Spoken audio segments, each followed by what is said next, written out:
நாளிலும் யோவான் சுவிசேஷ புஸ்தகத்தை நாம் திருப்பிக் கொள்வோம். கடந்த வாரங்கள் எல்லாம் கிட்டத்தட்ட 12 அதிகாரங்களை படிப்பதற்கு தேவன் நமக்கு பலன் தந்தார்.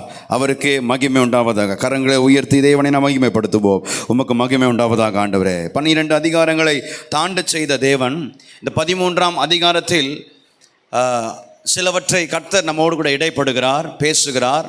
அவர் கிரியை செய்ய விரும்புகிறார். இயேசு வாழ்ந்த நாட்களில் அவர் செய்த காரியங்களை நாம் இந்த நாட்களில் படித்து கொண்டு வருகிறோம். சுவிசேஷகர் யோவான் அவர் தேவனை அதிகமாய் நேசித்தபடினால் அவருடைய இயேசுனுடைய தெய்வீகத்துவத்தை அழகாக வர்ணித்து தம்முடைய சுவிசேஷ புஸ்தகத்தில் எழுதி காண்பித்திருக்கிறார். அந்த சுவிசேஷ புஸ்தகத்தை தான் நாம் தொடர்ந்து வாசித்து தியானித்து கொண்டிருக்கிறோம். We are meditating on John chapter 13 today. Oh hallelujah. The beloved disciple of Jesus has clearly exclaimed the divinity of Jesus Christ in his gospel narratives. ஆண்டவர் எப்படிப்பட்டவர் என்பதை நமக்கு திட்டம் தெளிவுமாக எழுதி நமக்கு பரிசுத்த ஆவியினுடைய பலத்தினால் புரிய வைக்க தேவ சமூகத்தில் ஜெபத்தோடு கூட இந்த அதிகாரத்துக்குள் போவோம். முதலாவது நாம் வாசிக்க போகிறோம். முதல் 6 வசனங்களை நாம் வாசிப்போமாக. 13ஆம் அதிகாரம் John chapter 13 and verse 1 to 6. பஸ்கா பண்டிகைக்கு முன்னே இயேசு இவ்வுலகத்தை விட்டு பிதாவினிடத்திற்கு போகும்படியான தம்முடைய வேளை வந்ததென்று அறிந்து தாம் இவ்வுலகத்தில் இருக்கிற தம்முடையவர்களிடத்தில் அன்பு வைத்தபடியே முடிவு பரியந்தமும் அவர்களிடத்தில் அன்பு வைத்தார். சீமோனின் குமாரனாகிய யூதாஸ் காரியோத்து அவரை காட்டிக் கொடுக்கும்படி பிசாசானவன் அவன் இருதயத்தை தூண்டின பின்பு அவர்கள் போஜனம் பண்ணி கொண்டிருக்கையில் தம்முடைய கையில் பிதா எல்லாவற்றையும் ஒப்பு கொடுத்தார் என்பதையும் தாம் தேவனிடத்திலிருந்து வந்ததையும் தேவனிடத்திற்கு போகிறதையும் இயேசு அறிந்து போஜனத்தை விட்டு எழுந்து வஸ்திரங்களை கழற்றி வைத்து ஒரு சீலையை எடுத்து அறையிலே கட்டிக்கொண்டு பின்பு பாத்திரத்தில் தண்ணீர் வார்த்து சீஷருடைய கால்களை கழுவவும் தாம் கட்டிக்கொண்டிருந்த சீலையினால் துடைக்கவும் தொடங்கினார். அவர் சீமோன் பேதுருவினிடத்தில் வந்த போது அவன் அவரை நோக்கி, ஆண்டவரே, நீர் என் கால்களை கழுவலாமா என்றான். ஆண்டுடைய வசனத்தில் மிக முக்கியமான ஒரு சம்பவத்தை நாம் இங்கே பார்க்கிறோம். மத்தேயு, மார்க்கு, லூக்கா, யோவான் இந்த 4 சுவிசேஷ புஸ்தகங்களிலும் இந்த சம்பவம் எழுதப்பட்டிருக்கிறது. We can see this particular experience of Jesus Christ with his disciple in the night of Passover is been written in Matthew, Mark, Luke and John. மத்தேயு, மார்க்கு, லூக்கா, யோவான் இந்த 4 சுவிசேஷ புஸ்தகங்களிலும் இதை குறித்து அழகாய் எழுதியிருப்பதை நாம் வாசிக்கிறோம், நமக்கு தெரிகிறது. ரைட். இந்த யோவானில் மட்டும் என்ன ஒரு விசேஷம் என்று நாம் யோசித்தால், மத்தேயு, மார்க்கு, லூக்கா சொல்லாத ஒன்றை யோவான் இங்கே எழுதி காண்பிக்கிறார். நாம் எல்லாருக்கும் தெரியும், 1 கொரிந்தியர் 11ஆம் அதிகாரத்தில் நம்ம கர்த்தருடைய பந்திக்கு முன்பாக வரும்பொழுது போதகர்கள் எல்லாம் அந்த வசனங்களை சொல்லி தான் என்ன செய்வார்கள்? பந்தியை தொடங்குவார்கள், கர்த்தருடைய மேஜையை தொடங்குவார்கள். There's a communion every time that happens in the church. We read 1 Corinthians chapter 11. அந்த நாள், அந்த நேரம், அந்த வார்த்தைகள் எல்லாம் இங்கு சொல்லப்பட்ட வார்த்தைகள். மத்தேயு, மார்க்கு, லூக்கா இந்த 3 சுவிசேஷகர் மட்டும் என்ன செஞ்சாங்க தெரியுமா? கம்யூனியனை மட்டும் ஃபோக்கஸ் பண்ணி பேசினாங்க. பந்தியை மட்டும் அவர்கள் கவனித்து கனப்படுத்தி எழுதினார்கள். யார்? மத்தேயு, மார்க்கு, லூக்கா. ஆனால் யோவான் மட்டும்தான் அந்த ராத்திரி நடந்த வேறொரு சம்பவத்தையும் திட்டம் தெளிவுமாக எழுதி வைத்திருக்கிறார். இன்னும் நான் சொல்ல வேண்டும் என்று சொன்னால், தேவஜனமே, இந்த 13ஆம் அதிகாரத்திலிருந்து 18ஆம் அதிகாரம் பாதி வரைக்கும் ஒரே ராத்திரியில் நடந்த சம்பவங்களை தான் நாம் பார்த்து கொண்டிருக்கிறோம். நல்லா கவனிக்கணும். நான் மறுபடியும் சொல்கிறேன், யோவான் 1 to 12 வரைக்கும் பார்த்தீங்கன்னா 3.5 வருஷம் வாழ்க்கையை குறித்து பேசுகிறது. Let me tell you again, when you read from John chapter 1 to John chapter 12, you can see 3.5 years of Jesus' life. இயேசுவுடைய 3.5 வருஷ வாழ்க்கையை தான் 12 அதிகாரங்களில் பார்க்கிறோம். ஆனால் 13ஆம் அதிகாரத்திலிருந்து 18ஆம் அதிகாரம் பகுதி வரை நாம் பார்ப்போம்னா ஒரே ராத்திரியில் சம்பவித்த அத்தனை காரியங்களும் 13ஆம் அதிகாரத்திலிருந்து 18ஆம் அதிகாரம் பாதி வரை நாம் பார்க்கிறோம். See how that one night can change the history of the world. மீண்டும் சொல்லுகிறேன், 12 அதிகாரங்கள் 3 வருஷ வாழ்க்கை குறித்து பேசுகிறது. யோவான் 1-12 வரைக்கும் இயேசுவருடைய 3 வருஷ வாழ்க்கை, 3.5 years of life. ஆனால் 13ஆம் அதிகாரத்திலிருந்து 18ஆம் அதிகாரத்தின் பகுதி வரை அந்த ஒரு ராத்திரியில் நடந்த சம்பவத்தை நாம் பார்க்கிறோம். That one night, that last night, the last night, அந்த இறுதி இரவு, அந்த ராத்திரியில் நடந்த அநேக சம்பவங்களை தான் யோவான் அழகாக வர்ணித்து எழுதியிருக்கிறார். தேவனை நெருக்கமாய் அனுபவித்ததினால் அவருடைய வேதனையையும் அவருடைய மகத்துவத்தையும் நம்ம புரிந்து கொள்ள முடியும். மத்தேயு, மார்க்கு, லூக்கா எழுதாததை யோவான் இங்கே எழுதுகிறார். அவங்க எல்லாம் கர்த்தர் நின்றார், பந்தியில் அப்பத்தை எடுத்தார், பிட்டு கொடுத்தார், திராட்சரசத்தை எடுத்தார், கொடுத்தார் என்பதுதான் 3 சுவிசேஷத்தில் இருக்கு. ஆனால் யோவான் இங்கே பர்டிகுலராக அதை ஃபோக்கஸ் பண்ணாமல் அவர் இன்னொன்றையும் செய்தார், அதை நான் எழுதுகிறேன் என்று சொல்லி தைரியமாக இயேசு செய்த இந்த மகத்துவமான செயலை அவள் எழுதி காண்பிக்கிறார். What is happening here? என்ன நடக்குது?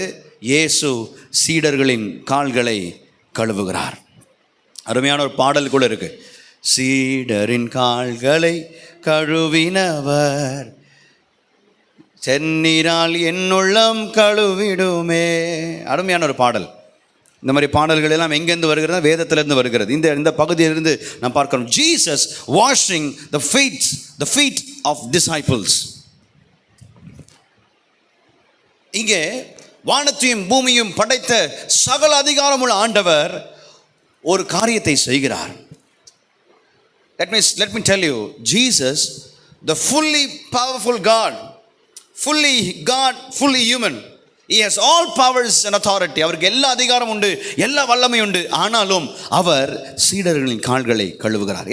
எதை குறிக்கிறது? நாம் எல்லாம் இதை வாசித்து விட்டு நாம் சபை கூடும் பொழுதெல்லாம் கால்களை கழுவுவதற்காக இதை நான் யோவான் எழுதவில்லை.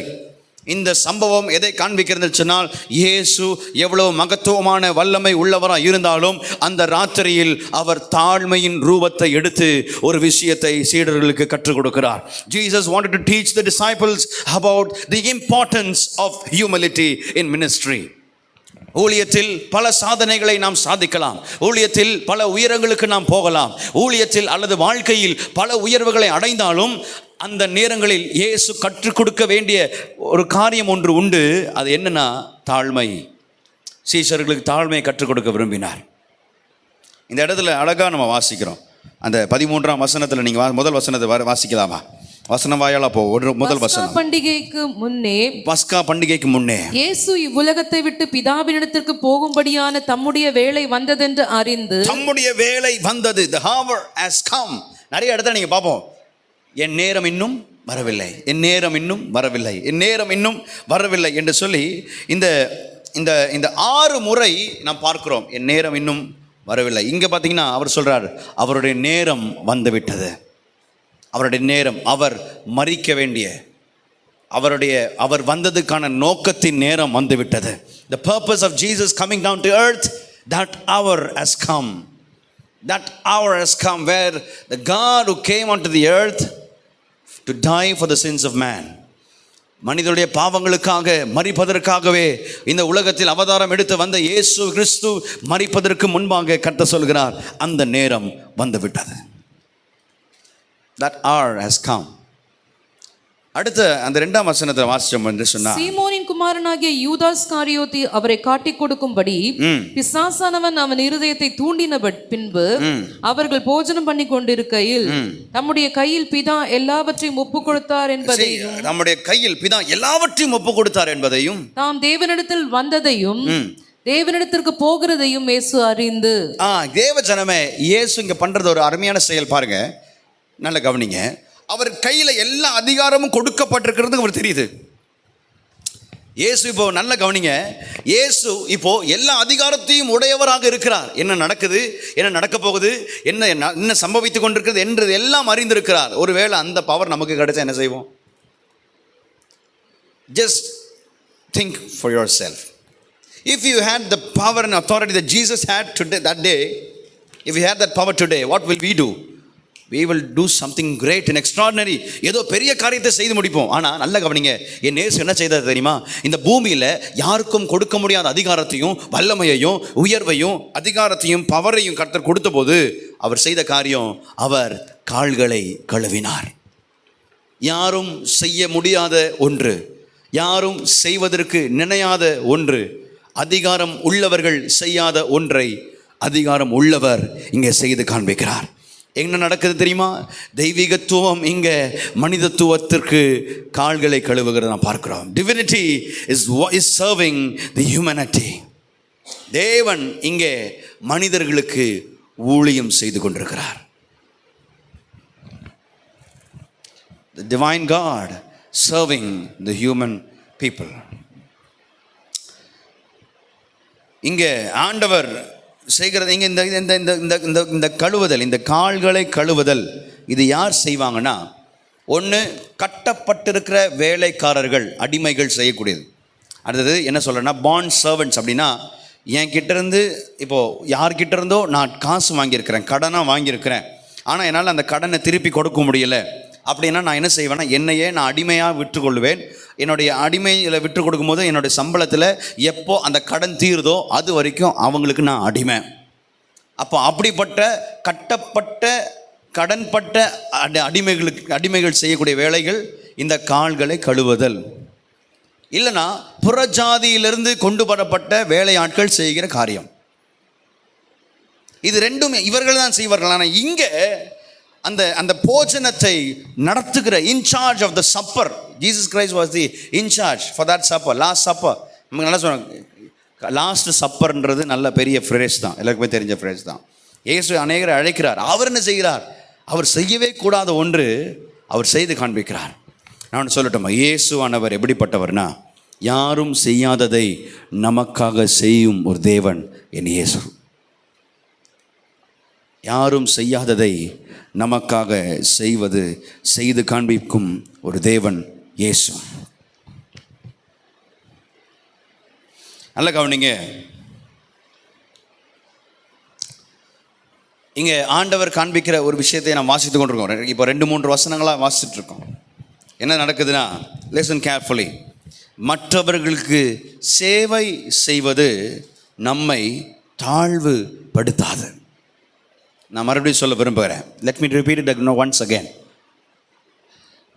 நாம் என்ன நினைக்கிறோம், மற்றவங்களுக்கு இறங்கி செஞ்சோன்னா நம்மளை அவங்கள இழிவாக நினைப்பாங்க, நம்மளை தாழ்வாக நினைப்பாங்க, நம்மளுக்கு இன்ஃபீரியாரிட்டி காம்ப்ளெக்ஸ் வந்துடும் அப்படின்னு சொல்லி நினைப்பாங்கன்னு யோசிக்கிறோம். ஆனால் இங்கே ஆண்டவர் அதை யோசிச்சிருந்தார்னா இந்த செயலையே அவர் செஞ்சிருக்க முடியாது. ஒன்றை சொல்லுகிறேன், மற்றவர்களுக்கு சேவை செய்வது ஒரு காலமும் உங்களை இழிவுபடுத்தாது, தாழ்வுபடுத்தாது. அது உங்களுடைய கிருபையை உயர்த்தி காண்பிக்கும். நீங்கள் யார் என்பதை அவர்கள் புரிந்து கொள்வார்கள். The washing of the feet, the disciples never underestimated Jesus. Rather, Jesus was honored when he did that act on that day. அந்த செயலை அவர் செய்தபோது உலகம் ஸ்தம்பித்தது. இன்றைக்கி கூட எந்த தெய்வமும் செய்ய முடியாத ஒன்றை என் தெய்வம் செய்தது என்பதை நான் தைரியமாய் சொல்ல முடியும். என் தேவன் என்ன செய்தார்? அவர் தேவனாக இருந்தாலும் மண்ணுக்கு ஒப்பிடப்பட்ட மனுஷனுடைய கால்களை அவர் கழுவினார். See what a great God we serve. அவ்வளோ மகத்துவமுள்ள ஆண்டவரை நான் சேவிக்கிறேன் என்பதை நாம் புரிந்து கொள்ள வேண்டும். நீங்கள் சேவை செய்யும் பொழுது நல்ல கவனிங்க, மற்றவர்கள் யார் என்பதற்காக நீங்கள் சேவை செய்யக்கூடாது. ஓ இவங்க பணம் படைச்சவங்க, இவங்களுக்கு சேவை செஞ்சால் நமக்கு எதாவது கிடைக்கும், ஓ இவங்களுக்கு இவ்வளோ இருக்குது அவரும் நமக்கு, அப்படி இல்லை. நீங்கள் சேவை செய்யும் பொழுது மற்றவர்கள் யார் என்பதற்காக நீங்கள் சேவை செய்வது அல்ல, உங்கள் இயேசு யார் என்பதை காண்பிக்க தான் நீங்கள் சேவை செய்கிறீர்கள். இங்கே ஆண்டவர், நீங்கள் நல்லா கவனிச்சிங்கன்னா, இது லூக்கா வாசிங்கன்னா தான் உங்களுக்கு தெரியும், வாசிக்க வேண்டாம். லூக்கா புஸ்தகத்தில் இந்த சம்பவம் நடக்கும்போது அங்கே ஒரு சண்டை நடக்குது, அங்கே ஒரு யுத்தம் நடக்குது. என்ன நடக்குது தெரியுமா? யார் பரலோகத்தில் பெரியவங்க, யார் பரலோகத்தில் பெரியவங்க. உங்களுடைய ஊழியம், உங்களுடைய சேவை ஒரு காலமும் நீங்கள் யார் என்பதை நிரூபிக்கக்கூடாது. உங்கள் ஊழியம், உங்களுடைய செயல், உங்களுடைய பிரசங்கம், உங்களுடைய ஊழியம், உங்களுடைய வாழ்க்கை உங்கள் இயேசு யார் என்பதை தான் காண்பிக்க வேண்டும். அல்லேலூயா. புரியலன்னு நான் நினைக்கிறேன். Let me repeat it once again. உங்கள் வாழ்க்கை அல்லது உங்கள் பிரசங்கம் அல்லது உங்கள் ஊழியம் நீங்கள் யார் என்பதை குறித்து பேசக்கூடாது. உங்கள் தேவன் எப்படிப்பட்டவர் என்பதை தான் பேசணும். அப்போ என் ஊழியம் என்னுடைய மகிமைக்காக பிரஸ்தாபத்துக்காக அல்லப்பா, என் ஊழியம் கர்த்தர் யார் என்பதை காண்பிக்கதான். ஏசு என்ன செய்த தெரியுமா? அவங்க சண்டை போடுறாங்க, யார் பெருசு யார் பெருசு, யார் சிறுசு யார் பெருசுன்னு. ஏசு சொன்னார், நீங்கள் நினைக்கிற மாதிரி இல்லைப்பா, the kingdom of heaven is not how you think. தேவராஜ்யத்தில் இப்படி கிடையாது. தேவராஜ்யம் யார் தெரியுமா? யார் தாழ்மைப்படுத்துகிறாரோ அவன் தான் உயர்த்தப்படுவான். அதை தான் காண்பிக்கிறார். தேவஜனமே, மற்றவர்கள் பார்க்க வேண்டும், மற்றவர்கள் யார் என்பதற்காக அல்ல, உங்கள் தேவன் எப்படிப்பட்டவர் என்பதை உங்கள் சேவையின் மூலமாக, உங்கள் உதவியின் மூலமாக, உங்கள் வாழ்க்கையின் மூலமாக, உங்கள் இரக்கத்தின் மூலமாக ஜனங்கள் அறிந்து கொள்வார்கள், அறிந்து கொள்ள வேண்டும். அல்லேலூயா. இந்த சம்பவம் அவ்வளோ ஒரு சந்தோஷமான ஒரு நிகழ்வு அல்ல. ஏன்னா கடந்த அதிகாரம் நல்ல ஒரு நிகழ்வு இல்லை. செத்தவனை உயிரோடு கூட எழுப்பி அவன் பக்கத்துலேயே உட்காந்து ஆண்டவர் சாப்பிட்றது நல்ல ஒரு ஆரம்பம். ஆனால் இங்கே என்ன சும்மா காலை கழுவுறதெல்லாம் குறித்து நம்ம படிக்கணுமா நம்ம யோசிக்கிறோம். இங்கே ஒரு பெரிய சம்பவத்தை கர்த்தர் வச்சிருக்கிறார். இங்கே நீங்கள் கவனித்து பார்த்தீங்கன்னா இயேசு என்ன செய்கிறார் தெரியுமா? முதல்ல இயேசு என்ன செய்கிறார்? இயேசு செய்ததை செய்ய போகிறதை சிம்பாலிக்காக இங்கே ரெப்ரசன்ட் பண்ணுறார். என்ன நடக்குது நீங்கள் கவனிங்க. 4ஆம் வசனத்தை வாசிங்க. போஜனத்தை விட்டு எழுந்து, போதும், போஜனத்தை விட்டு என்ன செய்கிறார்? முதலாவது எழும்புகிறார். நீங்கள் இந்த வசனத்தை அண்டர்லைன் பண்ணி வச்சுக்கோங்க, எழுதி வச்சுக்கோங்க. ஆண்டவர் இந்த மனுக்குளம் இப்படி செய்கிறதே இந்த பாவம் நிறைந்த மனிதனுக்கு பாவ நிவர்த்தி கொடுக்கணும்னு சொல்லிட்டு அவர் சிங்காசனத்தில் இருந்து எழும்பி மனிதனாக அவதரித்தார். இதை காண்பிக்கிறது. Now this symbolically represents that Jesus voluntarily came down to the earth to die for the sins of man. இயேசு அந்த போஜனத்திலிருந்து எழும்பி, கவனிங்க, அந்த சப்பரோடைய இன்சார்ஜ் பொதுவாக எழும்பக்கூடாது. இன்சார்ஜ் பொதுவாக என்ன செய்யக்கூடாது? யார் உங்களை அழைக்கிறாரோ அவள் எழும்பவே கூடாது. ஆனால் அந்த அந்த அந்த ரூல்ஸை, அந்த ஸ்ட்ராட்டஜியை எல்லாம் உடைச்சி ஆண்டவர் எழும்பினார். ஏன் தெரியுமா? சில நேரத்தில் தேவன் இறங்கி வரக்கூடாதுன்னு சொல்லுவாங்க, தேவன் இப்படி செய்யக்கூடாதுன்னு சொல்லுவாங்க. ஆனால் அதெல்லாம் உடைச்சி தேவன் மனிதனாய் அவதரித்து வாலண்டியராக நமக்காக வந்து இந்த உலகத்தில் நம்முடைய பாவத்துக்காக வந்து வாழ்ந்து மரித்தார் என்பது உண்மை. தேவஜனமே, இயேசுவானவர் வாலண்டியராக எழும்பி தன்னுடைய சிங்காசனத்தை விட்டு இறங்கி வந்தார். அடுத்து ஒன்று நடக்குது. இந்த 4ஆம் வசனத்தில் அடுத்து ஒன்று நடக்குது. என்ன நடக்குது? வஸ்திரங்களை கழற்றி வைத்து, ஆமா, பிலிப்பியர் 2ஆம் அதிகாரம் என்ன சொல்லி தெரியுமா? பரலோக வஸ்திரத்தை கர்த்தர் கழற்றி வைத்து மனிதனாக அவதரித்தார். He voluntarily wanted to come. He threw away the kingdom just for mankind. மனிதனுக்காக பரலோக பெருமைகளை, வஸ்திரத்தை அவர் தூக்கி எறிந்து அவர் வருகிறார். அடுத்தது சொல்லப்படுகிறது, ஒரு சீலையை எடுத்து அறையிலே கட்டிக்கொண்டு பின்பு பாத்திரத்தில் தண்ணீர் வார்த்து, அந்த சீலை எடுத்து கட்டிக்கொண்டுனா மனுஷனுடைய அவதாரத்தை எடுத்து வந்து சீஷருடைய கால்களை கழுவும். அதுக்கு முன்னாடி ஒரு வசனம் இருக்கு, அது 5ஆம் வசனம் ஆரம்பத்தில் வாசிங்க. 5ஆம் வசனம். பின்பு பாத்திரத்தில் தண்ணீர் வார்த்து, பாத்திரத்தில் தண்ணீர் வார்த்து, இன்னும் கொஞ்ச நாட்கள்ல, இன்னும் கொஞ்ச நேரத்தில் சிலுவையில் தன் ரத்தத்தை வார்க்க போகிறார். அதாவது ரத்தத்தை சிந்த போகிறார். இதற்கு அடையாளமாய் பேசுகிறார். தண்ணீரை வார்த்து என்று சொன்னால் இயேசு கிறிஸ்து ரத்தத்தை இன்றைக்கு கொஞ்ச நேரத்தில், கொஞ்ச நாட்கள் என்ன செய்ய போகிறார்? ரத்தம் சிந்த போகிறார். ரத்தம் சிந்துதல். இந்த தண்ணீர் ஊற்றும் பொழுது, தண்ணீர் ஊற்றப்படுகிறது கால்களை சுத்தப்படுத்த. ரத்தம் சிந்தப்படுவது ஆத்துமா சுத்திகரிக்கப்பட. தேவஜனமே, இன்றைக்கு தண்ணீர் அந்த நேரத்தில் காலை சுத்திகரிக்க பயன்படுத்திச்சுன்னா இயேசுவின் ரத்தம் சகல பாவங்களில் இருந்து மீட்டெடுக்க நம்மை சுத்திகரிக்க வல்லமை உள்ளதாக இருக்கிறது. ஹல்லேலூயா. அடுத்தது என்ன செய்கிறார் தெரியுமா? சீஷருடைய கால்களை கழுவவும், சீஷருடைய காலை கழுவிட்டு தாம் கட்டி கொண்டிருந்த சீலையினால் துடைக்கவும் தொடங்கினார். துடைக்க தொடங்கினார். நல்லா கவனிச்சிங்களா? சீஷருடைய காலை ஈரமாக கர்த்தர் வைக்கல. ஆண்டவர் எப்பவுமே பாதியில் விட்டுட்டு போக மாட்டார். இட் இஸ் ஃபினிஷ்ட் என்று அவர் சொன்னார். தன் டவலை எடுத்து அந்த காலை துடைத்தார். அந்த காலை துடைக்கும் போது என்ன நடக்குது தெரியுமா? அந்த அந்த அந்த அந்த சீஷருடைய காலெல்லாம் கழுவும் போது, அந்த கழுவிட்டு டவலை துடைக்கும் போது கர்த்தர் சிம்பாலிக்காக சொல்கிறார், இட் இஸ் ஃபினிஷ்ட், முடிந்தது என்று சொல்லி எல்லாவற்றையும் கர்த்தர் முடித்தார். என் இயேசு ஒரு நாளும் பாதியில் விட்டுட்டு போகிற தேவன் கிடையாது. உங்கள் வாழ்க்கையில் ஒரு நன்மையை கொண்டு வந்தார்னா பாதியில் விட்டுட்டு போக மாட்டார். உங்களை அழைத்து ரட்சித்தார்னா பாதியில் விட்டுட்டு போக மாட்டார். தேவச்சனமே, ஆண்டவர் பாதியில் நடு காட்டில் நடு ஆற்றில் விட்டு போகிற தேவன் அவர் அல்ல. அவர் கடைசி பரியந்தமும் நம்மை நடத்துகிற, அவர் கடைசி வரைக்கும் நமக்கு எல்லாவற்றையும் செய்து முடிக்கிற ஒரு நல்ல தேவனாக இருக்கிறார். அது இங்கே அழகாய் காண்பிக்கிறார் யோவான். அவர் காலை கழுவிட்டு மட்டும் வரல, அதை துடைக்கவும் செய்தார். துடைத்து முடிக்கும்போது தான் இட் இஸ் ஃபினிஷ்டுன்னு அர்த்தம். It is finished. தொடர்ந்து வாசிப்போமா. அவர் சீமோன் பேதுருவினிடத்தில் வந்தபோது அவன் அவரை நோக்கி, ஆண்டவரே, நீர் என் கால்களை கழுவலாமா என்றான். இயேசு அவனுக்கு பிரதியுத்தரமாக, நான் செய்கிறது இன்னதென்று இப்பொழுது நீ அறியாய், இனிமேல் அறிவாய் என்றார். பேதுரு அவரை நோக்கி, நீர் ஒரு காலம் என் கால்களை கழுவப்படாது என்றான்.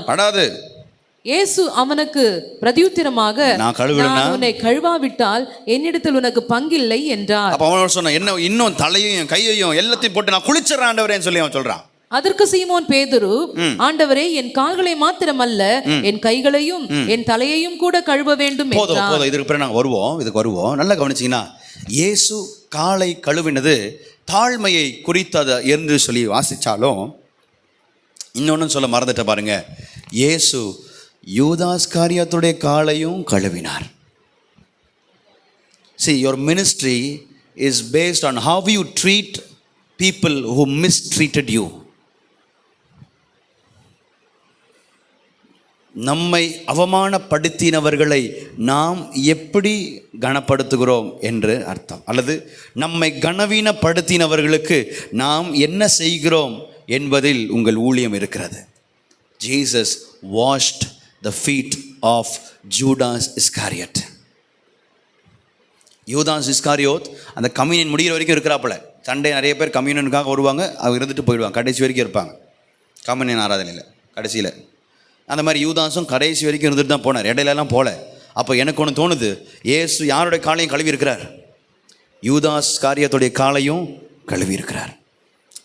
Let me tell you how you treat people who mistreated you. இன்னைக்கு நாம் ஆராய்ந்து பார்க்க வேண்டும். நம்மை கனவீனப்படுத்துகிற, நம்மை நிந்திக்கிற, நம்மை ஏளனப்படுத்துகிற, நம்மை அவமானப்படுத்துகிற எத்தனை மனிதர்களையும் நாம் எப்படி அவர்களுக்கு செயல்படுகிறோம் அல்லது நாம் அவர்களுக்கு என்ன செய்கிறோம் என்பதை கவனிக்க விரும்புகிறோம். இந்த அதிகாரத்தை வாசிக்கும் பொழுது இந்த தாழ்மையின் அனுபவம் நம்முடைய வாழ்க்கையில் அபியாசப்படுத்த கர்த்தர் கிரியைகளை செய்வாராக. Jesus washed even Judas Iscariot. என்ன செய்யற தெரியுமா? I am clean. அவர் ஒரு நாள் என்ன செய்யல? யூதாஸ் காரியத்தை அவர் வெறுக்கலை. இந்த இடத்துல நல்லா கவனிங்க. நான் ஒன்று சொல்லட்டும். அவர் கழுவுறார், எல்லாம் ரைட்டு, துடைக்கிறார், எல்லாம் ரைட்டு. ஆனால் எல்லா அதிகாரமும் தெரிஞ்ச ஆண்டவர் அவர் யார் அவரை காட்டி கொடுக்க போகிறான்னு தெரியாமல் இருக்கும். இயேசுக்கு தெரியாதா? யார் அவரை சந்தேகப்பட போகிறாருன்றதும் இயேசுக்கு தெரியும். கரெக்டாக? யார் சந்தேகப்பட போகிறாருன்னு தெரியும். தோமாவை பற்றி கர்த்தர் தெரியும். யார் நம்மளை தெரியவே தெரியாது என்று சொல்லி டினாய் பண்ணுறவரையும் யாருன்னு கர்த்தருக்கு தெரியும். எல்லாம் அறிந்த ஆண்டவர். எல்லாம் தெரிஞ்சாலும் ஒரு நேரத்தில் நான் சொல்கிறேன்ல, உங்களுக்கு இந்த மைண்ட் ரீடிங் அந்த கிஃப்ட் வந்துச்சுன்னு வச்சுக்கோங்களேன், என்ன செய்வோம் நம்ம? மைண்ட் ரீடிங் கிஃப்ட்டு, அதாவது நான் உங்ககிட்ட அப்ரோச் பண்ணி வரேன், நீங்கள் என்ன யோசிக்கிறீங்க என்று என்னை குறித்து நீங்கள் அவதாரம் யோசிச்சிங்கன்னா நான் என்ன செய்வேன் தெரியுமா? நீங்கள் யோசிக்கிறதுக்கு முன்னாடி நான் உங்களுக்கு ஏதாவது செய்வேன், ஏதாவது பயங்கரமாக உங்களை விட அதிகமாக செய்வேன். ஆனால் இங்கே யார் காட்டி கொடுக்க போகிறா, யார் மறுதளிக்க போகிறா, யார் சந்தேகப்பட போகிறா என்பதை எல்லாம் அறிந்த இயேசு அவர்கள் கால்களை கழுவினார். When Jesus washed the feet of Thomas, of Judas Iscariot, of Peter, he very well knew that these are the doubters, the betrayers and the denial people. ஆனால் அப்போ கூட அவர் ஊழியத்தை ஸ்டாப் பண்ணவே இல்லை. See, in your ministry, even when people come against you, come at you, you need to understand we have to treat people with kindness. Of those people who mistreated us, treat with kind heart, treat with a humble heart. இங்கே இயேசு நினச்சிருந்தா ஒரு சொடுக்கு இல்லை ஒரு வார்த்தை இல்லை ஒரு செயல் அங்கே எல்லாமே அழிஞ்சு போயிருப்பான். அதுக்காக அல்ல, ஒரு நோக்கம் உண்டு. இயேசு வந்ததுக்கு ஒரு நோக்கம் உண்டு. உங்கள் வாழ்க்கைக்கு ஒரு நோக்கம் உண்டு, உங்களுடைய ஊழியத்திற்கு ஒரு நோக்கம் உண்டு. உங்களுடைய வாழ்க்கை அந்த நோக்கம் நிறைவேறாமல் போகக்கூடாது. நீங்கள் நிறைய பேர் ஜீவனை மாய்த்து கொண்டிருக்கிறாங்க, நோக்கத்தை அறியாமல் வாழ்ந்து கொண்டிருக்கிறாங்க. ஜீவனை மாய்த்து தேர் கமிட்டிங் சூசைட். ஏன்னா அவங்க வாழ்க்கை நோக்கத்தை அறியாமல் வாழ்ந்து கொண்டிருக்கிறாங்க. இன்றைக்கி மார்க் எடுக்கிறதும், நல்லா படிக்கிறதும், நல்ல காலேஜுக்கு போகிறதும், நல்ல வேலை போகிறதும், நல்லா சம்பாதிக்கிறதும் அல்ல உங்கள் வாழ்க்கை நோக்கம். வாழ்வின் நோக்கத்தை அறிந்தால் மட்டும்தான் உங்கள் வாழ்க்கையின் அர்த்தம் உங்களுக்கு புரியும். இயேசுவின் நோக்கம் என்ன தெரியுமா? அவர் வந்ததுக்கு உலக மனிதருடைய பாவங்களுக்காக என்ன செய்யணும்? பலியாகணும். அந்த நோக்கம் நடக்கிறதுக்கு முன்னாடி ஒருத்தரும் உங்களை என்ன செய்ய முடியாது? அழிக்க முடியாது. தொடர்ந்து நம்ம வாசிப்போம். இங்கே பேதுரு பார்த்தீங்கன்னா, பேதுரு எப்பவுமே ஒரு ஒன் இன்டூ ஸ்பீடில் தான் போகிறார். ஒரு படி மேலே போகணும்னு நினைப்பார். பேதுரு இங்கே எப்பவுமே கவனிச்சிங்களா, எல்லாருமே அமைதியாக இருப்பான். பேதுரு மட்டும் கத்தி குத்திடுவான், காதை அறுத்துருவான். எல்லாருமே அமைதியாக இருப்பானுங்க. பேதுரு மட்டும் உங்கள் ஒரு கூடாரம், எலியாவுக்கு ஒரு கூடாரம், மோசைக்கு ஒரு கூடாரம்னு சொல்லுவான். எல்லோரும் அமைதியாக இருப்பான். பேதுரு மட்டும் கடல் மேலே நடக்கணும்னு சொல்லிட்டு ஏறி குதிச்சிருவான். எல்லோரும் அமைதியாக இருப்பாங்க. அந்த மாதிரி தான் சொல்கிறேன். இவர் கொஞ்சம் தமிழில் வேற ஒரு வார்த்தை அவங்க சொல்லுவாங்க, பட் அந்த வார்த்தையை நான் சொல்ல விரும்பலை. எல்லாத்துக்கும் முந்திப்பாங்க, எல்லாவற்றுக்கும் முந்திக்கணும். இங்கேயும் பாருங்கள், அவர் காலை தான் கழுவிட்டு இருக்கார். இவர் உடனே என் காலை கழுவாதீங்க ஆண்டவரே, ஏன்பா நீங்கள் காலை கழுவக்கூடாது, பரலோக ராஜ்யத்துக்கு அப்புறம் நீங்கள் உனக்கும் சம்மந்தம் இல்லாமல் போயிடும், எனக்கும் உனக்கும் சம்மந்தம் இல்லாமல் போயிடும்பா, அப்போ நீங்கள் என்ன பண்ணுங்க, என்ன குளிப்பாட்டுங்கன்றார். எப்பவுமே ஒரு விஷயம் முந்திப்பார். உடனே இயேசு அழகா சொல்கிறார், நீ குளிச்சுட்டு தானே வந்திருக்கிற, குளிச்சுட்டு வந்தவனுக்கு எதுக்குப்பா மறுபடியும் குளிக்க வைக்கணும்? இங்கே அநேகர் ஆராதனைக்கு வரும்போதெல்லாம் என்ன செய்யும்? குளிச்சுட்டு வந்திருக்கலாம். குளிக்காமல் வந்தவங்களுக்கு தான் குளிக்க வைக்கணும். இயேசு சொல்கிறேன், உங்களை பார்த்து சொல்ல, நீ குளிச்சுட்டு தான் வந்திருப்ப, ஆனால் கால் தானே அழுக்காக இருக்குது, நான் காலை மட்டும் தான் கழுவேன். என்ன தெரியுமா இது எதை காண்பிக்குதுன்னா, இந்த பாத் யுவர் பாத் அந்த வார்த்தைக்கு, அதாவது நீங்கள் கவனிச்சிங்கன்னா நான் மறுபடியும் சொல்கிறேன், அந்த பாத் வசனம் 10, இயேசு அவனை நோக்கி, முழுகினவன் தன் கால்களை மாத்திரம் கழுவ வேண்டியதா இருக்கும். பாருங்க, முழுகினவன், இந்த முழுகினவனுக்கு வார்த்தை கிரேக்க வார்த்தையில் லுவோட் என்ற அர்த்தம். லுவோட்னா ஃபுல்லாக நனைந்தவன் அல்லது முழுமையாய் மாற்றப்பட்டவன் என்ற அர்த்தம். இயேசு கிறிஸ்துவை சொந்த இரட்சகராக ஏற்றுக்கொள்ளும் பொழுது நாம் முழுமையாக கழுவப்பட்டிருக்கிறோம். ரைட்? முழுகி ஞானஸ்நானம் இருக்கிறோம், கரெக்டாக? இப்போ முழுமையாக நாம் கழுவப்பட்டிருக்கிறோம். ஆனாலும் உலகத்தில் நாம் நடக்கும்போது நம்முடைய கால்கள் அழுக்காகிறது போல சில அழுக்கு நம்முடைய உள்ளத்தில் படிந்து கொள்ளும். இந்த கால் ஆண்டவர் சொல்கிறாரு, முழுகினவனுக்கு கால் மட்டும் தான் நடக்கும்போது. நீங்கள் அந்த நாட்களில் ஷூ கிடையாதுங்க. இயேசு வாழ்ந்த நாட்களில் ஷூ கிடையாது. அவங்க செருப்பு போட்டு, அந்த செருப்பு வெளியில் அந்த 4 விரலும் தெரியும், கால் முழுசாக இருக்கும். இந்த பஸ்கா பண்டிகையில் அவங்க வீட்டில் இருந்து அந்த பஸ்கா பண்டிகைக்கு போகணுன்னா அவன் போய் சேர்றதுக்குள்ளே கால் ஃபுல்லாக மண்ணாயிடும். இங்கேயும் பார்த்தீங்கன்னா அதனால தான் என்ன செய்வாங்க, அன்றைக்கி இருந்த அந்த செரமோனியில் என்ன தெரியுமா, வீட்டின் வாசலில் ஒரு இதில் களத்தில் தண்ணி வச்சுட்டு அவங்க என்ன செய்வாங்க, வேலைக்காரன் அந்த தண்ணியை ஊற்றி அவங்க காலை கழுவுவாங்க. Why? Because it was so dusty. இந்த உலகத்துலேயும் நம்ம இயேசுவை அறிந்து கொள்ளும் போது நம்ம நனைந்து இருக்கிறோம், ரைட்? நம்ம முழுமையாக்கப்பட்டிருக்கிறோம். ஆனாலும் உலகத்தில் வாழும்போது சில கரைகள் பட தான் செய்கிறது. அந்த கரைகளை அகற்றுவதற்கு தான் கர்த்தர் இங்கே சிம்பாலிக்காக காலில் தண்ணி ஊற்றி, எப்பா நீ காலில் தண்ணி ஊற்றி இதுவும் சுத்தமாக இருந்தால் தான் நீ எனக்கும் உனக்கும் ஒரு பங்கு, எனக்கும் உனக்கு ஒரு கனெக்ஷன். பந்திக்கு போவதற்கு முன்பாக என்ன செய்கிறார்? காலையும் கழுவுகிறார். கரை அற்றவர்களாக, கரை திரை அற்றவர்களாக, பழுது இல்லாதவர்களாக நாம் எப்பொழுது இருக்கிறோமோ அப்பொழுதுதான் நாம் அவருடையவர்கள் என்று நாம் மாறுகிறோம். அவர் இருக்கிற இடத்திற்கு நாம் போக முடியும். If we are not holy, if we are unholy, we can never inherit the kingdom of heaven. கால்களில் கூட அழுக்கு இருக்கக்கூடாது. அதனால் அந்த சம்பாஷணை தான் இங்கே பேதுருவோடு கூட நடக்குது. ஓகே, ஆமாம். அப்புறம் தொடர்ந்து நம்ம வாசிப்போம். 12ஆம் வசனத்தை வாசிங்க. அவர்களுடைய கால்களை அவர் கழுவின பின்பு தம்முடைய வஸ்திரங்களை தரித்துக்கொண்டு திரும்ப உட்கார்ந்து அவர்களை நோக்கி, நான் உங்களுக்கு செய்ததை அறிந்திருக்கிறீர்களா? நீங்கள் என்னை போதகர் என்றும் ஆண்டவர் என்றும் சொல்லுகிறீர்கள். Okay. நீங்கள் சொல்லுகிறது சரியே. நான் அவர்தான். ஆண்டவரும் போதகருமாகிய நானே உங்கள் கால்களை கழுவினதுண்டானால் நீங்களும் ஒருவருடைய கால்களை ஒருவர் கழுவ கடவீர்கள். நான் உங்களுக்கு செய்தது போல நீங்களும் செய்யும்படி உங்களுக்கு மாதிரியை காண்பித்தேன். மெய்யாகவே மெய்யாகவே நான் உங்களுக்கு சொல்லுகிறேன், ஊழியக்காரன் தன் எஜமானிலும் பெரியவன் அல்ல, அனுப்பப்பட்டவன் தன்னை அனுப்பினவரிலும் பெரியவன் அல்ல. நீங்கள் இவைகளை அறிந்திருக்கிறபடியினால் இவைகளை செய்வீர்களானால் பாக்கியவான்களா இருப்பீர்கள். ஓகே, இது செய்வீர்கள் ஆனால்னா ஆண்டவர் லிட்ரலா நம்மளை பார்த்து என்ன செய்யறது தெரியுமா? லிட்ரலா நீங்க காலை கழுவுன்னு சொல்லல, தாழ்மையாய் இல்லாமல் போனால் என்றுதான் கர்த்தர் பேசுகிறார். ரைட், இந்த காலில் கழுவுறது, வாஷிங் த ஃபீட், ஏன் சபைக்குள்ள இன்னைக்கு இல்லை அப்படின்னா, இந்த சம்பவம் இதற்கு பிறகு வேதத்தில் எங்கேயுமே நம்ம பார்க்க முடியாது. ஏன் சபைக்குள்ள வரலன்றதுக்கு நான் சொல்றேன். இந்த சம்பவம் இயேசு காலை கழுவினது இதற்கு அப்புறம் வேற எந்த புஸ்தகத்திலையும் எழுதப்படலை. வேற ஆதி திருச்சபைகளில் இது செய்யப்படலை. இது செய்யப்படாததுனால இன்னைக்கு அது இல்லை. அதனால அடுத்த வாரத்திலேருந்து ரிவைவல் ஏஜ் சபையில் காலை கழுவுறோன்னு சொல்லி யோசிக்க கூடாது.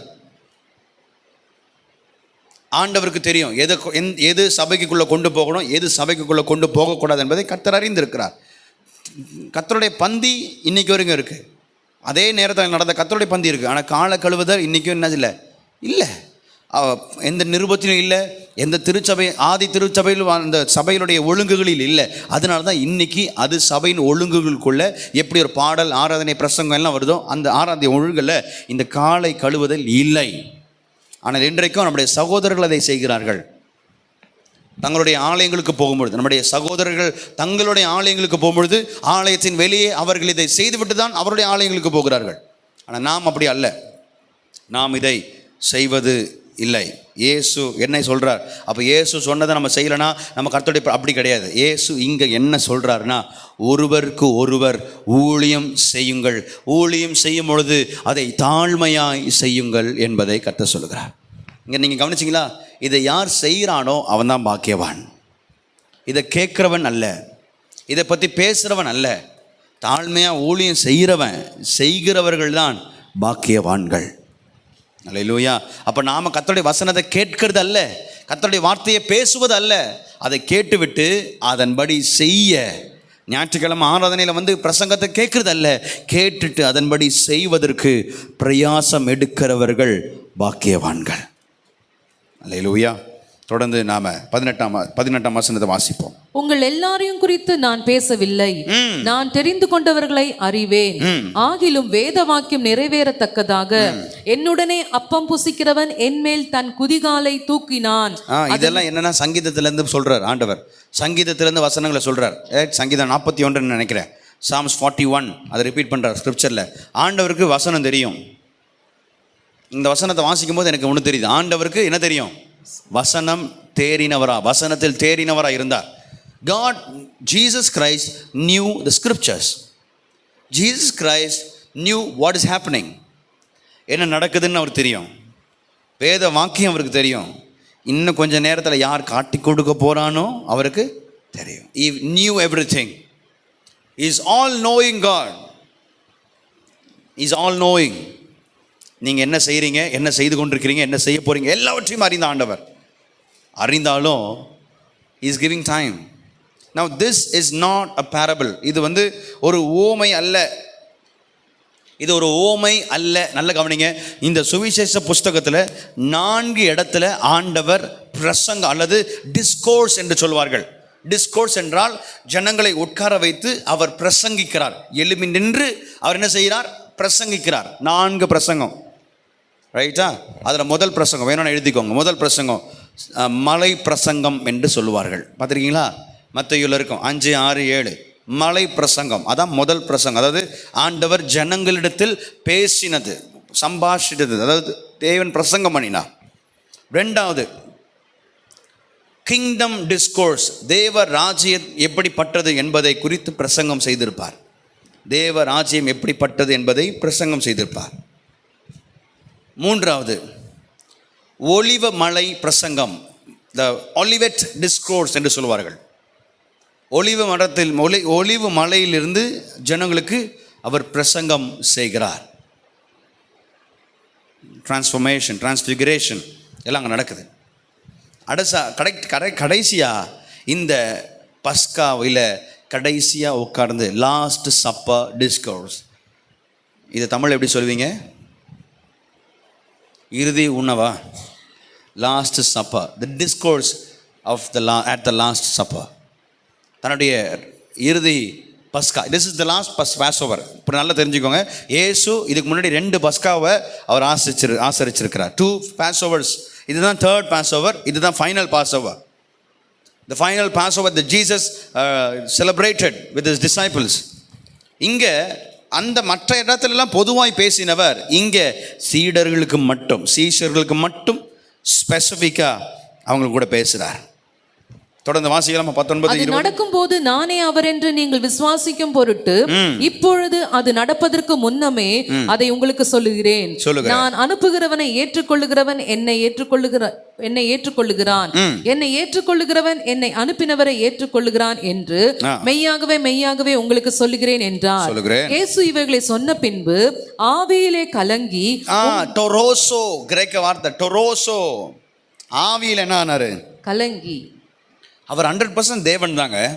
ஆனால் இங்கே யோவான் ஆண்டவருடைய மனிதனுடைய உணர்வை இங்கே பார்க்கிறோம். இருதயம் கலங்கி. அதாவது ஒரு தாய்க்கு அல்லது ஒரு தகப்பனுக்கு தன் சொந்த பிள்ளை பெரிய ஏமாற்றத்தை கொண்டு வரும் பொழுது அந்த உள்ளம் எப்படி கலங்குகிறதோ அதுதான் டொரோசோ. இவன் இப்படி செய்வானா என்று நாம் ஒரு ஷாக், ஒரு அட்டாக் என்று சொல்லலாம். ஒரு அட்டாக், அதான் ஹார்ட் அட்டாக்னு சொல்கிறோம்ல, உணர்வில் ஒரு அசைவு. டொரோசோ என்றால் உள்ளம் கலங்கினது. ஏன்னா அவருக்கு தெரியும் யார் காட்டி கொடுக்க போகிறான்னு தெரியும். நீங்கள் நல்லா கவனிங்க, நம்ம அவமானப்படுத்தினவன் நம்ம இருக்கிற அதே அறையில் உட்காந்துருந்தா நம்ம ஊரில் பார்த்தீங்கன்னா அப்படியே நம்ம இருதயம் அடிக்கும். பார்த்துருக்கீங்களா தெரியல, நீங்கள் உணர்ந்துருக்கீங்களா தெரியல. அதாவது நம்ம பற்றி அவதூறாக பேசி கொண்டிருக்கிறவங்க நம்ம இருக்கிற அறையிலேயே எங்கே இன்னொரு இடத்துல உட்காந்துருக்குறாங்கன்னா நம்முடைய உள்ளம் பட அடிக்கும். ஏன்னா அவ்வளோ என்னது உள்ள உணர்வு கொந்தளிச்சுக்கிட்டு இருக்கு. இங்கே ஆண்டருடைய உணர்வு என்ன செய்கிறது? கொந்தளிக்குது. ஏன்னா அவருக்கு தெரியும் இங்கே உட்காந்துக்கிட்டு இருக்கிறவன் காட்டி கொடுக்குறவன் சொல்லி. யூதாஸ் அவனுக்கு தெரியும், யூதாஸ் காரியத்துக்கு உட்காந்துருக்கிறான். ஆனால் அவனுக்கும் காலை கழுவி அவனுக்கும் பந்தியை கொடுக்குறார் ஆண்டவர், அவனுக்கும் ஊழியம் செய்கிறார் ஆண்டவர். தேவஜனமே, டொரோசோ he was troubled in his spirit. தொடர்ந்து வாசிங்க. ஆவியிலே கலங்கி சொல்ற வார்த்தை கவனிங்க. ஒருவன் என்னை காட்டி கொடுப்பான் என்று பொதுவா சொல்லிட்டார் பாருங்க. ஆவியில கலக்கம் வந்தோடனே உண்மையை சொல்லிட்டார். உங்களில் ஒருவன் என்னை காட்டி கொடுப்பான்.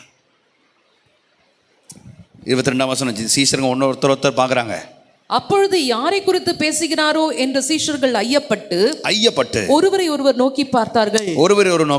அந்த சமயத்தில் அவருடைய சீஷரில் இயேசுவுக்கு அன்பானவனாயிருந்த ஒருவன் இயேசுவின் மார்பிலே சாய்ந்து கொண்டிருந்தான். ஓகே, இந்த இயேசுவின் மார்பிலே சாய்ந்து கொண்டிருந்தான் யாருங்க? யோவான் எப்பவுமே தன்னை அவர் சொல்லும்போது இயேசுக்கு மிக பிரியமான சீடன், இயேசுவின் மார்பில் சாய்ந்த சீடன் அப்படிதான் சொல்லுவார் தன்னை. எப்படி நல்லா ஒரு அருமையா நம்ம யாருன்னா எப்படி இருக்கிறீங்கன்னு நம்ம ஏதோ வாழ்கிறோம், நீங்கள் யாருன்னா ஏதோ இப்படி இருக்கிறேன் அப்படி சொல்லக்கூடாது. நம்ம ஆண்டோடைய பிள்ளைங்க. யோவான் சொல்கிற மாதிரி சொல்கிறோம், கர்த்தருக்கு பிரியமானவன் நான். அல்லேலூயா.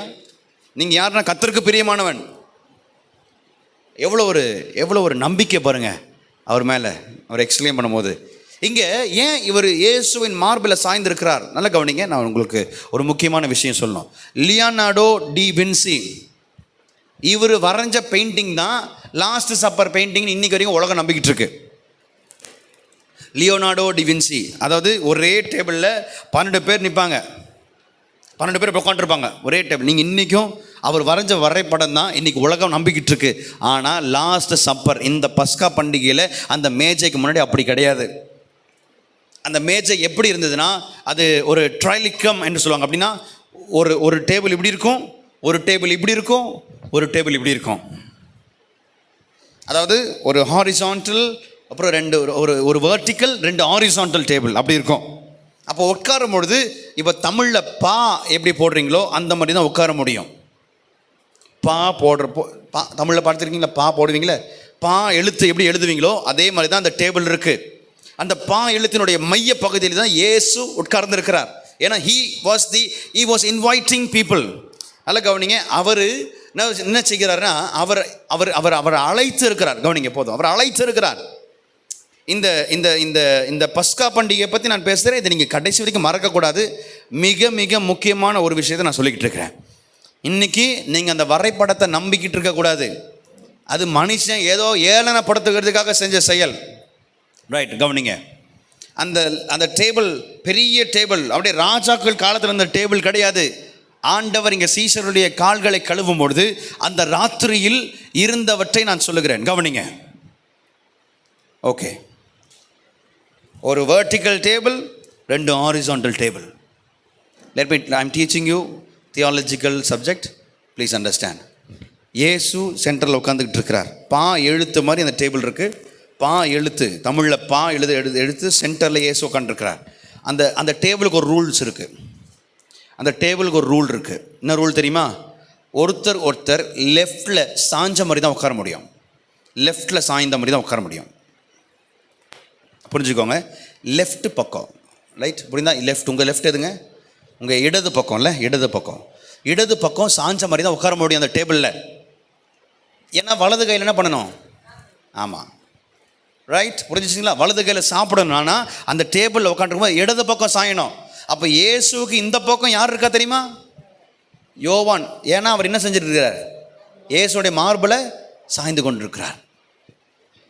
நல்லா இப்போ பிக்சரைஸ் பண்ணிட்டீங்களா? அந்த டேபிளை பிக்சரைஸ் பண்ணிட்டீங்களா? இந்த டேபிளை பிக்சரைஸ் பண்ண பிறகு தான் அடுத்த வசனத்தை வாசிக்க போகிறோம். கவனிங்க போதும், இங்கே கவனிங்க. அதாவது அடுத்த வசனம் சொன்னோடனே எல்லாருக்கும் அந்த வசனம் மேலே தான் கவனம் போயிடும். இப்போது இயேசுவுக்கு இந்த பக்கம் யோவான் என்ன செஞ்சு கொண்டிருக்கிறார்? இயேசுவோடு சாய்ந்து கொண்டு மார்பில் சாய்ந்திருக்கிறார். இப்போ அடுத்த வசனத்தை வாசிங்க. அந்த சமயத்தில் அவருடைய சீஷரில் இயேசுவுக்கு அன்பானவனாயிருந்த ஒருவன் இயேசுவின் மார்பிலே சாய்ந்து கொண்டிருந்தான். யாரை குறித்து சொல்லுகிறார் என்று விசாரிக்கும்படி சீமோன் பேதுரு அவனுக்கு சைகை காட்டினான். பேதுரு தான் முந்திப்பார். சொன்னல, அவர் பேரே முந்துதல் என்னவா சொல்லுங்க. எப்பவுமே கிளாஸில் நீங்கள் ஒரு டீச்சராக இருந்தீங்கன்னா கிளாஸில் ஒரு ஸ்டூடெண்ட் மட்டும் முந்திப்பான் எல்லாத்துக்கும். சார், மேம், மிஸ், இப்படி தப்பாக சொன்னாலும் அடி வாங்குவான் அவன். அந்த மாதிரி தான் பேதுரு. தப்பாக சொன்னாலும் ரைட்டாக சொன்னாலும் முதல்ல ஏஞ்சி சொல்லிடுவாப்புல. இவர் உடனே செய்கை காட்டுறார் யோவானுக்கு ஒரு செய்கை. யோவானே, மார்பில் தான் இருக்கு, அப்படியே கேட்டுரு இயேசுக்கு யாரை பற்றி சொல்கிறாருன்னு. ஒரே அவசரம். இவர் பேர் மிஸ்டர் அவசரம். பேதுருக்கு பேர் என்ன தெரியுமா? மிஸ்டர் அவசரம். இயேசு நடந்தால் நான் நடக்கணும். இயேசு மறுரூப மலையில் போனால் நான் உடனே கூடாரம் போடணும். இது இயேசுவை பற்றி எவனா சொல்லிட்டேன்னா நான் தான் என்ன செய்வேன்? கத்தி எடுத்து. ஆமாம், இவர் மிஸ்டர் அவசரம். இவங்க நீங்கள் தொடர்ந்து அடுத்தடுத்து வாசிங்க. அப்பொழுது அவன் இயேசுவின் மார்பிலே சாய்ந்து கொண்டு. இப்போ யோவான் லெஃப்ட்ல சாஞ்சிக்கிட்டு இயேசுகிட்ட இருக்காரு. ஏசப்பா, ஆண்டவரே, அவன் யார் ஆண்டவரே? அடுத்து வாசிங்க. இயேசு பிரதியுத்தரமாக, நான் இந்த துணிக்கையை தோய்த்து எவனுக்கு கொடுப்பேனோ அவன்தான் என்று சொல்லி துணிக்கையை தோய்த்து சீமோன் குமாரனாகிய யூதாஸ் காரியோத்துக்கு கொடுத்தார். கவனிங்க. இந்த டேபிளை பிக்சரைஸ் பண்ணுங்க. பா எழுத்து மாதிரி இருக்கிற டேபிள். அந்த பா எழுத்தினுடைய சென்டரில் இயேசு உட்காந்துக்கிட்டு இருக்கிறாரு. இயேசுவின் இந்த பக்கம் யோவான் என்ன செஞ்சுட்டு இருக்கிறாரு? இயேசு மேலே சாஞ்சிக்கிட்டு இருக்கிறாரு. இப்போ அவர் என்ன செய்கிறார்? நான் எந்த பிரெட்டை யாருக்கிட்ட முக்கி, அதாவது வைனில் பிரெட்டை முக்கி யாருக்கிட்ட கொடுக்குறேனோ அவன் யார் அந்த பிரெட்டில் அந்த வைனில் தொட்டு யாருக்கிட்ட நான் கொடுக்குறேனோ அவன் தான் என்ன காட்டி கொடுக்குறவன் சொல்லிட்டு உடனே யார்கிட்ட கொடுக்குறாரு? ஆண்டவர் எழும்பி நின்று வேற எங்கேயும் போல. அப்போ இயேசு இந்த பக்கம் யார் உட்காந்துக்கிட்டு இருக்கா தெரியுமா? யூதாஸ் இஸ்காரியோத்தை உட்கார வச்சிருக்கிறாரு. இன்னும் நான் சொல்லப்போனால் அந்த இதை கொடுத்த பிறகு நீ செய்ய வேண்டியதை சீக்கிரம் செய்ய சொல்கிறார். What a picture, what an extraordinary picture. ஒரு டிஃப்ரென்ஸ் பாருங்க. இயேசுவின் மார்பில் சாய்ந்திருந்த யோவானை போல இருக்குமா, இல்லை இயேசுவை விட்டு வேற ஒருத்தனுடைய மார்பில், அதாவது இந்த பக்கம் இயேசுக்கு விலகி போன ஒரு யூதாஸ் காரியத்தை போல இருக்குமா? ஏன்னா லெஃப்டில் தானே போனோம். அப்போ யூதாஸோடைய தலை யார் பக்கம் இல்லை? இயேசு பக்கம் இல்லை, அந்த பக்கம் போயிட்டான். Are you coming towards Jesus are are you going away from Jesus? கவனிக்கணும். இது நமக்கு தெரியல. இதை படிக்கிறதுக்கு முன்னாடி வரைக்கும் எனக்கு தெரியல. அந்த பந்தியில் பக்கத்தில் ஆண்டவர் பேதுரு உட்கார வைக்கல, பக்கத்தில் ஆண்டவர் மத்தேயு உட்கார வைக்கல, அந்திரேயா உட்கார வைக்கல, யாக்கோபு உட்கார வைக்கல. தன்னை காட்டி கொடுக்க போகிறவனா இருந்தாலும் அவனை பக்கத்தில் உட்கார வச்சு அவனுக்கும் காலை கழுவுறாரு, அவனுக்கும் பந்தியை கொடுக்குறாரு. இதுதான் ஊழியம். Treating people who mistreated you. How do you treat people? ஏசு பாருங்க, காட்டி கொடுக்கிறவனா இருந்தாலும் சந்தேகப்படுறவனா இருந்தாலும் அவன் மறுதளிக்கிறவன் இருந்தாலும் அவன் எல்லார் காலையும் கழுவினார். What a beautiful picture. ஏசு அந்த அந்த அந்த அந்த அந்த அந்த அந்த அந்த அந்த அப்பத்தை எடுத்து அந்த இதில் தொட்டு கொடுத்துட்டு செய்ய வேண்டியதை சீக்கிரம் செய். வாட் அ பிக்சருங்க. இயேசு அந்த இடத்துல எவ்வளோ வேதனைப்பட்டிருப்பார், எவ்வளோ வியாகுலப்பட்டிருப்பார்ன்றது எனக்கு நல்லாவே ஐ கேன் ஃபீல். பட் நல்லா கவனிங்க. சிலர் நினச்சாங்க அந்த நாட்களில் அந்த அந்த போஜனம் பண்ணும்போது சிலர் என்ன செய்வாங்க தெரியுமா, அந்த ஏன்னா யூதாஸ் கரியத் தான் பணத்துக்கோட இன்சார்ஜ், ட்ரெஷரர் அவர் தான். ட்ரெஷரர்கிட்ட இயேசு பேசுகிறாருன்னு நினச்சி நிறைய பேர் யோசிக்கிறாங்க. ஓகே, இயேசு ட்ரெஷர்கிட்ட தானே பேசுகிறார் அப்படின்ட்டு. அந்த யூதாஸ்குள்ளே தான் என்ன போயிருக்கு இப்போ, அந்த இயேசுடைய ட்ரெஷரருக்குள்ளே என்ன போயிருக்கு இப்போ, பிசாசு உள்ளே போயிட்டான் ட்ரெஷருக்குள்ளே. ட்ரெஷரர் உடனே காசை பற்றி தான் பேசுகிறாங்க அப்படின்னு நினச்சிக்கிட்டு இருக்காங்க மற்ற சீஷர்கள் எல்லாம். ஓ ஓகே, இது சாப்பாடெல்லாம் கொஞ்சம் மீதி ஆயிடுச்சுன்னா, இல்லை பஸ்கா பண்டிகை என்ன செய்வாங்க தெரியுமா, கொஞ்சம் ஆகாரத்தை எடுத்து ஏழையான மக்களுக்கு போய் ஆகாரம் கொடுப்பாங்க. அதை பற்றி பேசிக்கிட்டு இருக்காங்க உங்களுக்கு. சீக்கிரமாக செய்யு, நீ செய்ய வேண்டியது சீக்கிரமாக செய்யு, காசு உங்ககிட்ட தான் இருக்குது, ஏதாவது போய் உதவி செய்ய நினச்சிக்கிட்டு இருக்காங்க. ஆனால் அவங்களுக்கு தெரியல யூதாஸ் காரியத் தான் என்ன செய்ய போகிறான்றது, காட்டி கொடுக்க போகிறான்றது. ஆண்டவர் பிரத்யட்சமாக என்ன செய்யலை, அவர் ஒரு நாளும் அவனை அவமானப்படுத்தலை. 31ஆம் வசனத்திலிருந்து நீங்கள் 30ஆம் வசனத்தை வாசிங்களே. அவன் அந்த துணிக்கையை வாங்கின உடனே புறப்பட்டு போனான். கவனிங்க, அது வரைக்கும் உட்காந்துக்கிட்டு இருக்கிறான். கம்யூனியன் முடிஞ்ச உடனே எப்படி நம்ம ஜனங்கள்லாம் கம்யூனியன் முடிஞ்சோன்னு போகிறாங்களோ அந்த மாதிரி அவரும் என்ன செஞ்சிட்டாரு, அப்பா கம்யூனியன் முடிஞ்சிச்சுப்பா. அதனால தான் இப்போ நிறைய சர்வீஸில் கடைசியாக கம்யூனியன் இருக்கிறாங்க போல இருக்குது. முன்னாடியே வச்சுட்டா கம்யூனியன் முடிச்சான்னு இல்லை, ஆனந்தம் முடிஞ்சிச்சு போயிடலாம்னு சொல்லி போயிடுவாங்க. கடைசியாக வச்சுருக்கானே தெரியல. கம்யூனியன் முடிஞ்சிச்சு, நம்ம முடிஞ்சிச்சு, அவன் போயிட்டான். வசனம் அங்கே முடியலை. வசனம் எப்படி முடியுது, அப்பொழுது ராக்காலமாய் இருந்தது. யோவான் மட்டும் எழுதும்போது எல்லா வார்த்தையும் கவனமாக படிக்கணும்.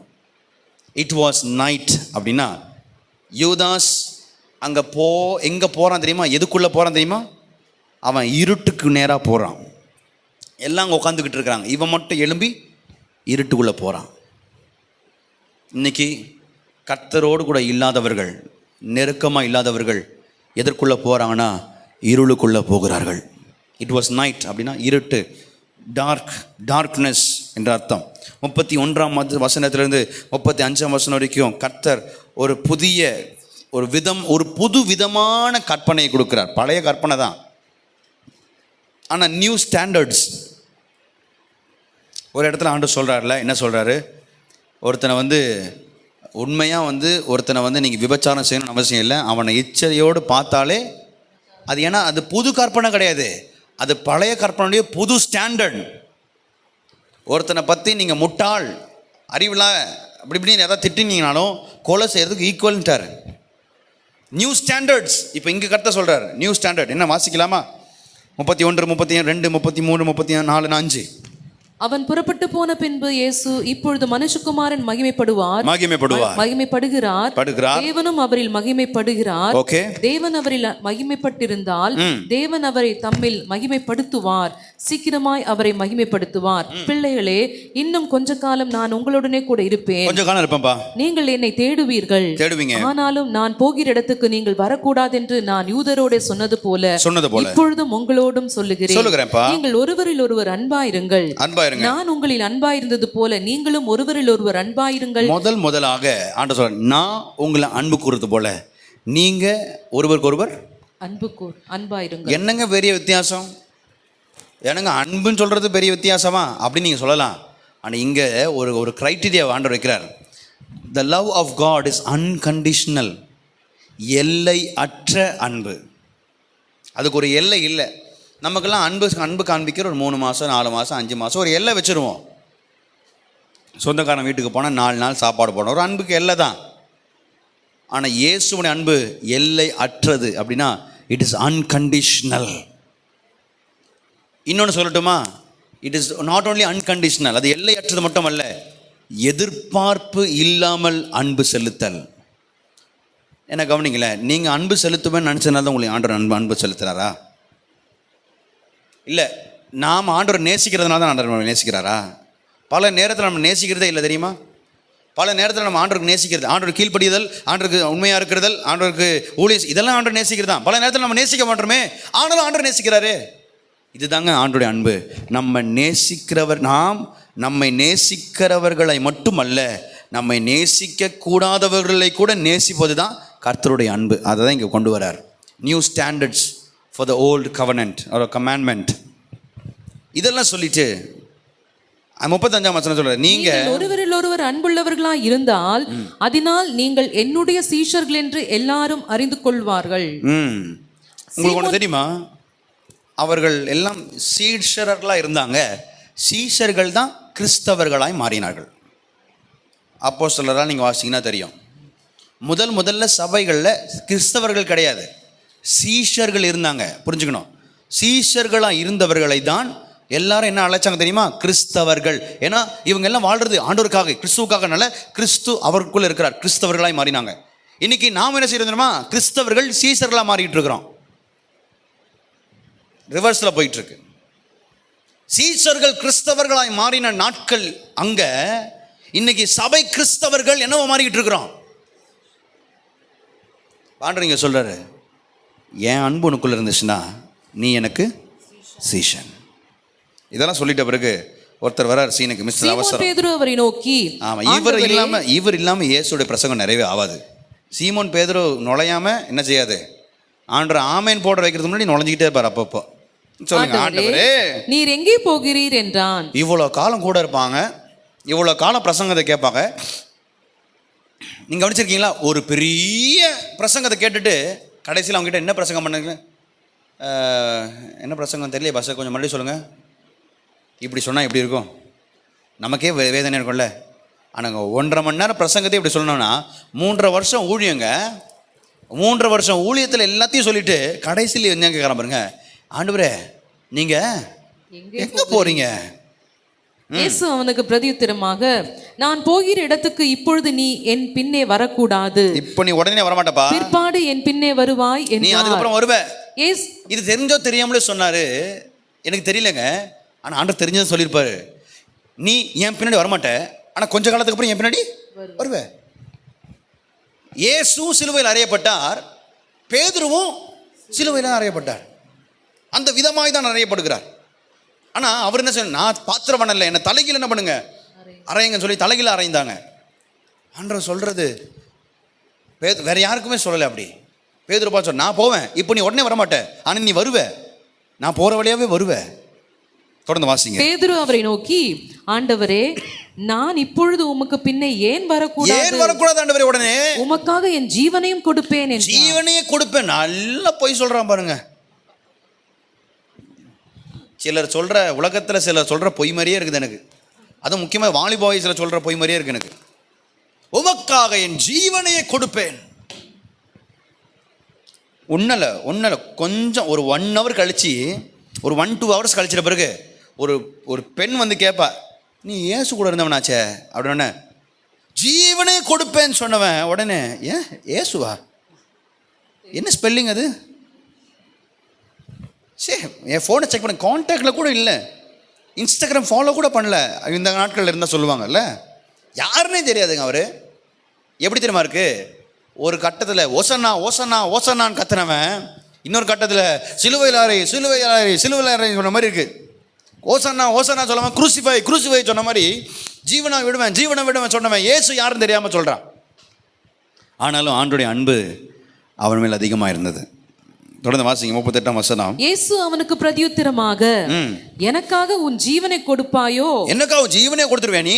சேவல் கூவுகிறதுக்கு முன்னே நீ என்னை 3 தரம் மறுதலிப்பாய் என்று மெய்யாகவே உனக்கு சொல்லுகிறேன். சேவல் கூவுறதுக்கு முன்னாடி கவனிச்சிங்களா? அன்னைக்கு ராத்திரி பேசுகிறாரு, அடுத்த நாள் காலையில் சேவல் கூவுறதுக்குள்ளே நீ இன்னும் என்னது, அதுதான் சொன்னேன். யோவான் 13ஆம் அதிகாரத்திலிருந்து 18ஆம் அதிகாரத்தினுடைய பகுதி வரைக்கும் ஒரே ராத்திரியில் நடந்த சம்பவத்தை தான் தியானிக்கிறோம். 1-12, யோவான் 1-12 இயேசுடைய 3 வருஷம் ஊழியத்தை நாம் பார்க்குறோம். ஆனால் 13 18ஆவது அதிகாரத்தினுடைய பகுதி வரைக்கும் அந்த ஒரு ராத்திரியில் நடந்த சம்பவம். அன்றைக்கி அடுத்த நாள் ஆண்டு சொல்கிறாரு, அடுத்த நாள் காலையில் சேவல் கூவுறதுக்கு முன்னாடி 3 முறை நம்ம அழுதளிப்பேன். அதோடு முடிச்சிட்டாரு போல். எனக்கு என்ன முடிச்சிட்டாங்க. இது அடுத்த வாரம் தொடரும், டு பி கண்டினியூர் என்று தான் நம்ம போட முடியும். தேவஜனமே, இங்கே அதே அறையில் சந்தேகப்படுறவனும் உட்காந்துக்கிட்டு இருக்கிறான். தோமா எதிர்காலத்தில் சந்தேகப்படாம தெரியும் ஆர்டருக்கு காட்டி கொடுக்குறவனு உட்காந்துக்கிட்டு இருக்கான். பக்கத்திலேயே மறுதளிக்கணும் உட்காந்துக்கிட்டு இருக்கிறான் அந்த அறையில். ஆனால் இவங்க உட்காந்துருந்தாலும் அவங்களுடைய கால்களையும் கழுவின ஒரு தெய்வன் நம்முடைய தேவன். அவங்களுக்கும் ஊழியம் செய்தவர் தான் நம்முடைய ஆண்டவர். இன்னைக்கு ஒருவேளை மனிதர்கள் நம்மளை அவதூறப்படுத்தியிருக்கலாம், அவதூறாக பேசியிருக்கலாம், நம்ம ஒருவேளை அவங்க ஏளனப்படுத்தியிருக்கலாம், காயப்படுத்தியிருக்கலாம், வேதனைப்படுத்தியிருக்கலாம். ஆனால் அவங்களுக்கும் ஊழியம் செய்வது தான் ஊழியருடைய கடமை. இன்னைக்கு வேர்ல்ட்ஸ் பாஸ்டர்ஸ் அப்ரிசியேஷன் டே என்று உலகம் கொண்டாடுது. அப்படி ஒரு கொண்டாட்டம் பைபிளில் இல்லை.